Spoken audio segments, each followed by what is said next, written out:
Como saber ou como conhecer? Nesse vídeo a gente vai estar falando sobre o conhecimento, a obtenção de conhecimento, aprendizado e sabedoria. Beleza?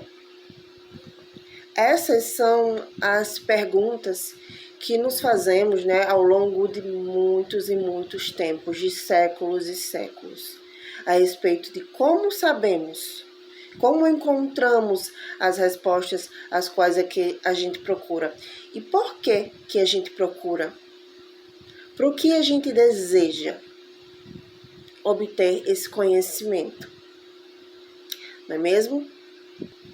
E aqui as respostas elas estão associadas a diversas situações. Pode estar associada à cultura, ao período histórico, ao próprio saber acumulado que a gente adquire através das nossas experiências e questões subjetivas do nosso eu, situações que a gente passa diariamente e a gente vai obtendo conhecimento na experiência, experienciando situações com outras pessoas. E a gente vai adquirindo conhecimento através de novas e novas situações que vão surgindo na vida da gente, não é mesmo? A estrutura social também é um fator importante, a economia, a política na sociedade e o aparato tecnológico. Um fator muito importante que eu trago aqui para vocês é o seguinte: hoje nós conhecemos o aspecto das crateras lunares, certo? Porque temos acesso a várias informações, inclusive imagens que são transmitidas por satélites. Mas você sabia um dado muito importante aqui, que na Grécia Antiga, algumas pessoas consultavam o oráculo de Delfos quando tinham algum problema grave. Eles já procuravam os oráculos nessa época. Os egípcios liam o destino nas entranhas de pássaros e outros animais. Olha que interessante. E do mundo contemporâneo há os que jogam búzios, cartas, recorrem aos cartomantes e ao tarô, não é mesmo? Há os que leem livros. Isso tudo que eu estou citando aqui para vocês é para vocês compreenderem como ocorre a obtenção de conhecimento, que nós estamos sempre em busca de saber mais, sempre em busca de obter a verdade. E conhecimento é isso, é a procura da verdade, entende? Há os que leem livros, fazem pesquisas, todos de uma maneira ou de outra procuram obter conhecimento, e se posicionar frente a ele, justamente para que a gente possa se antever aquela dada situação. Se eu tenho um certo conhecimento, uma certa experiência, eu vou passar por determinada situação, vai ser um pouco mais leve, digamos assim. Agora, como saber, como que a gente sabe se o conhecimento ele é verdadeiro ou ele é falso? Então, sempre que nos indagamos a respeito do conhecimento, estamos à procura e nos posicionando à frente da verdade, certo? A história da busca do conhecimento é a própria história da busca da verdade. Agora vamos ver essa questão do conhecimento em si, O conhecimento, o que é o conhecimento? Dá-se o nome de conhecimento à relação que se estabelece entre o sujeito cognoscente. O que significa isso? Cognoscente, ou seja, ou uma consciência, que existe consciência ali, entende? E um objeto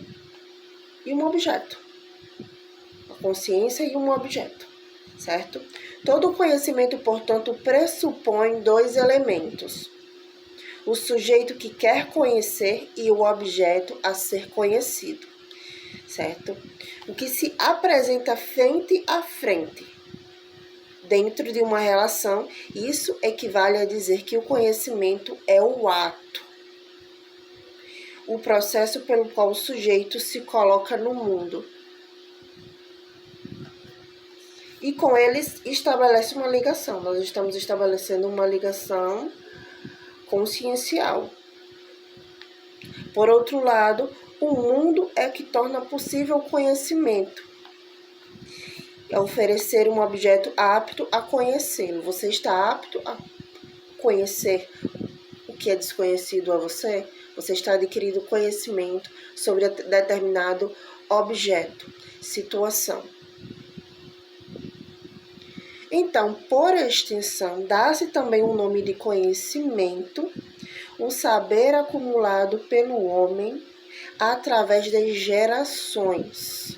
É o saber acumulado historicamente.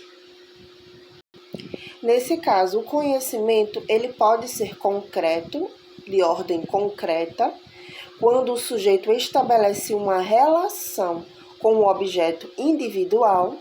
Por exemplo, o conhecimento que temos de um amigo determinado, com todas as suas características individuais, é um exemplo disso, de um conhecimento concreto, né?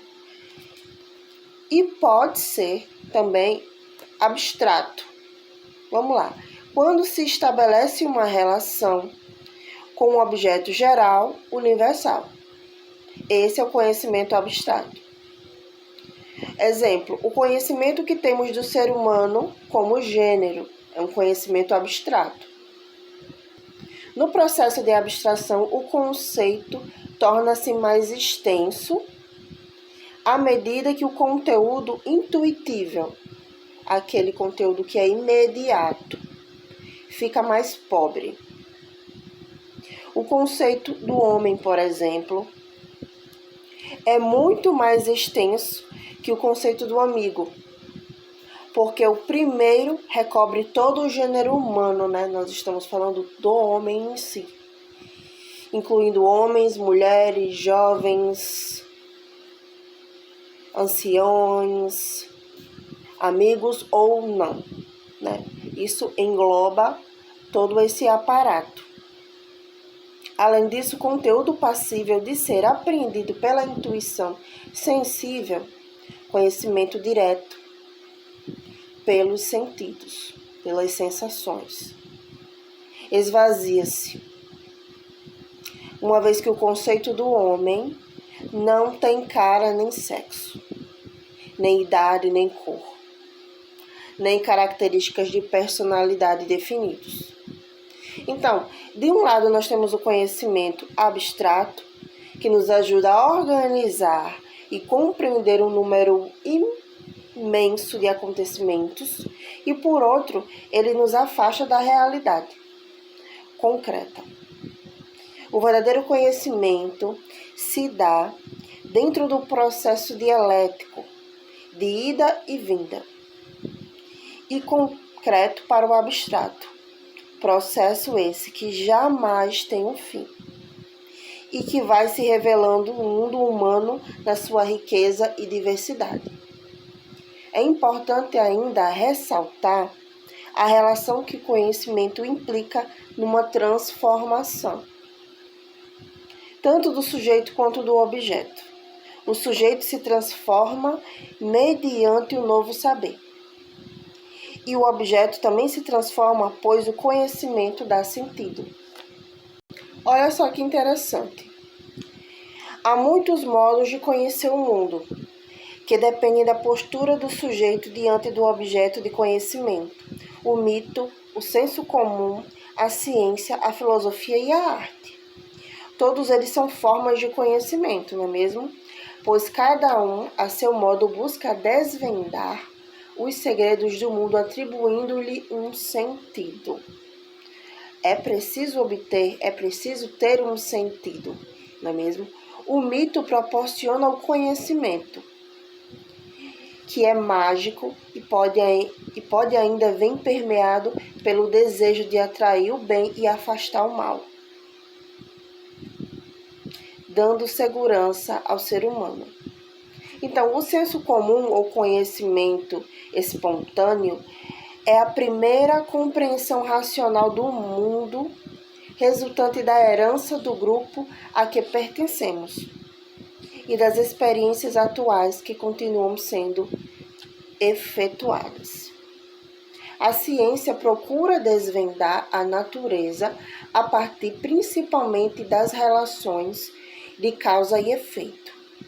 Aspira pelo conhecimento objetivo, isto é, fundado sobre as características do objeto, com interferência mínima do sujeito. O que seria isso? Busca o conhecimento lógico, fazendo uso de métodos desenvolvidos para manter a coerência interna e as suas afirmações. A aplicação da ciência resulta no conhecimento tecnológico. Então, na filosofia, a filosofia ela procura oferecer um tipo de conhecimento que busca com todo rigor a origem dos problemas. Estamos em busca de respostas. Para que estamos em busca de respostas? Para obter soluções para problemas. É isso? Então, relacionando os outros aspectos da vida humana, sem restringir uma esfera do conhecimento ou a um único aspecto do objeto. Já o conhecimento que é proporcionado pela arte, ele nos dá não o conhecimento de um objeto, mas de um mundo interpretado pela sensibilidade do artista e traduzido numa obra individual, que pelas qualidades estéticas recupera o vívido e nos reaproxima do concreto. Então, esses modos de conhecimento são tratados separadamente. Então, eu resolvi trazer esse conteúdo para vocês aqui nesse vídeo, justamente para que a gente possa estabelecer um método, né, de busca de conhecimento. Por que buscamos o conhecimento? E qual o resultado? Como adquirimos esse conhecimento? Porque o conhecimento é a vida, são as experiências que nós acumulamos no nosso dia a dia, as experiências que nós obtemos através do contato com o outro, seja em relacionamentos, família, trabalho, entende? Então, como obtemos o conhecimento? E precisamos entender também a forma como a gente busca o conhecimento, se ele é um conhecimento puro ou abstrato. Então, como sabemos e como conhecer o outro? De uma forma concreta, desnudando os véus da ilusão. O saber intuitivo, as formas que adquirimos o acúmulo de sabedoria interior. E como nos respaldamos, como enfrentamos determinadas situações. Muitas vezes elas não podem vir de uma forma leve, mas os resquícios do que ficou aquela experiência é um dado a se refletir. O conhecimento ele é válido, mesmo que venha com dor.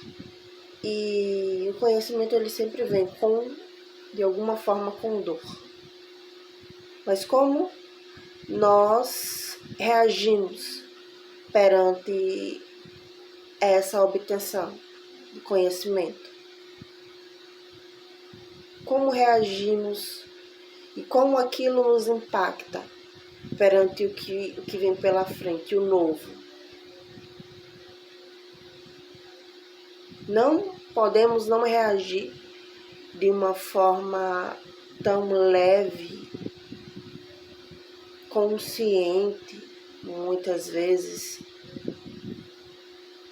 quando aquilo nos assusta. Mas o que ficou, os resquícios que ficou daquilo que nos deparamos. Como você enfrenta essas situações? Né? Então, o conhecimento ele é válido, mesmo quando vem acompanhado de dor.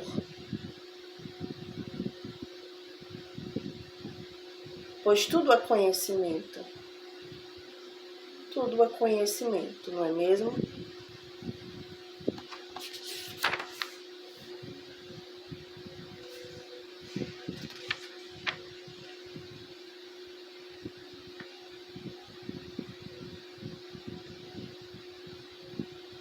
Então, todo conhecimento se manifesta através do pensamento.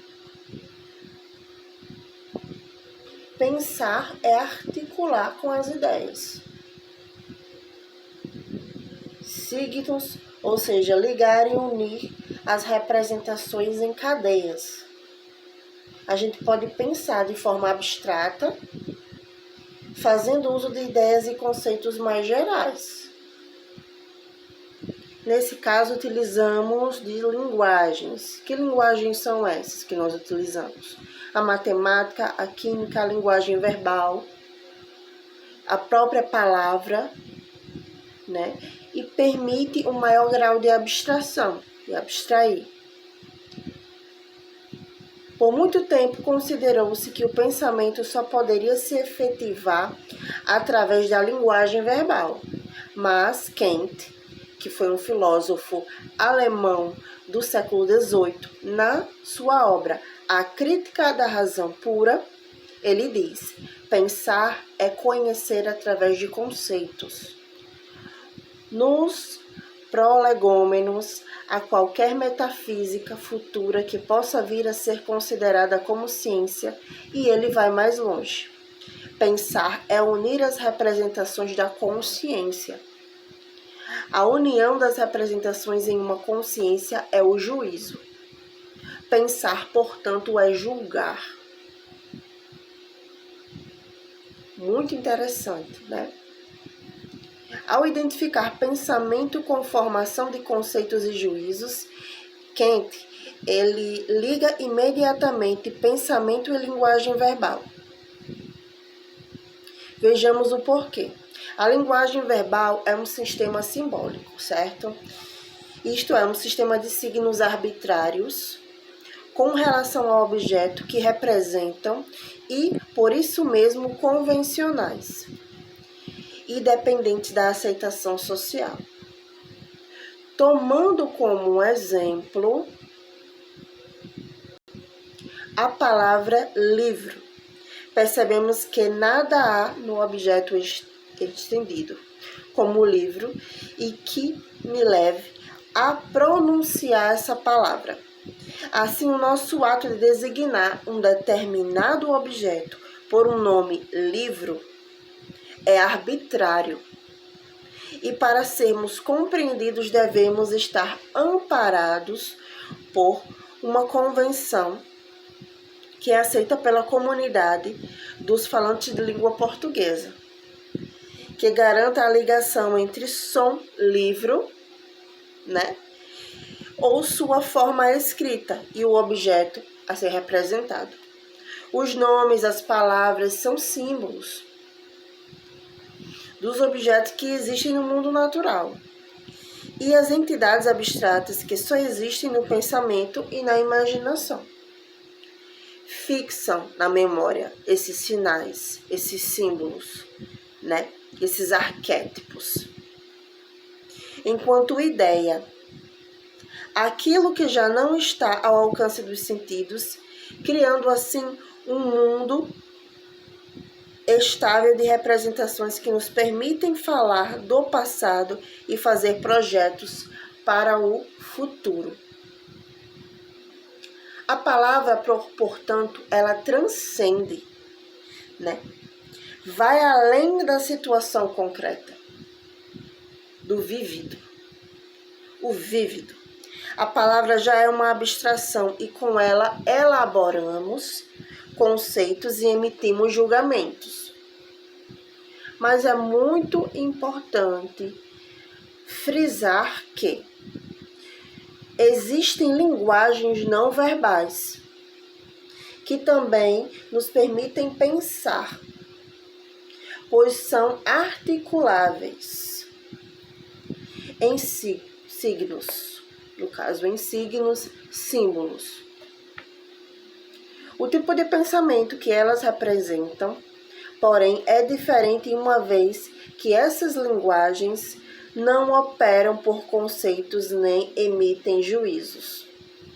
O pensamento concreto, quando utilizado de imagens visuais, sonoras, olfativas e táteis, sinestésicas e de paladar, quando escolhemos imagens que farão parte de um filme e montamos uma determinada sequência, quando articulamos as cores sobre uma tela ou ainda quando cantarolamos procurando sons adequados para uma composição musical, certamente estamos pensando a partir de uma determinada linguagem e mostrando um conhecimento de mundo.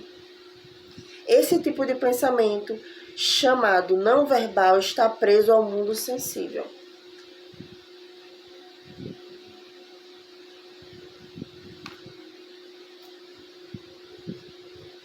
Muito importante a gente começar a racionalizar sobre o que é conhecimento e como nos deparamos em relação ao que é o conhecimento.